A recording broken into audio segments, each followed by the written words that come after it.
I'm Malcolm Walter. I'm Director of the Australian Centre for Astrobiology at the University of New South Wales in Sydney.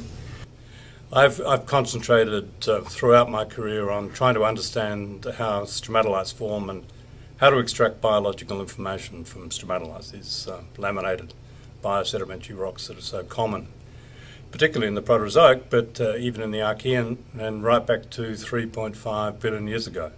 In fact, stromatolites constitute the oldest convincing evidence of life on Earth, in my view.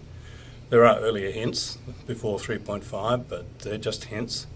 But by the time we get to 3.5 and look at these stromatolites in the Pilbara region of Western Australia, I think we have compelling evidence for the presence of benthic microbial communities.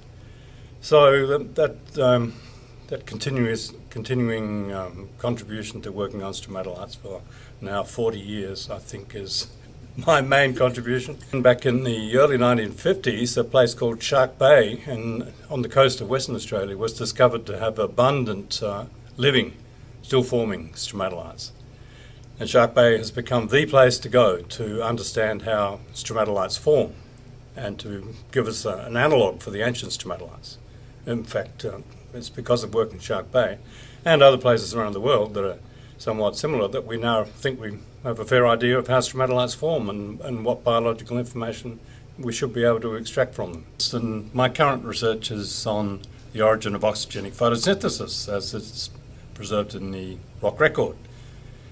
We happen to have in Western Australia some really well-preserved rocks that are just the perfect place to go to look for that evidence. They're 2.7 billion years old, so older than the so-called great oxidation event that is thought to have been caused by the rise of oxygenic photosynthesis.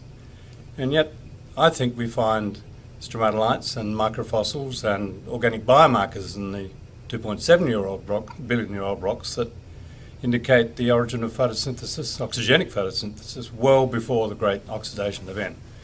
So that's the issue that we're looking at. That's a new project that just started a few months ago. We're going out in the field to start that work next week after I get back to Australia from this conference in Houston.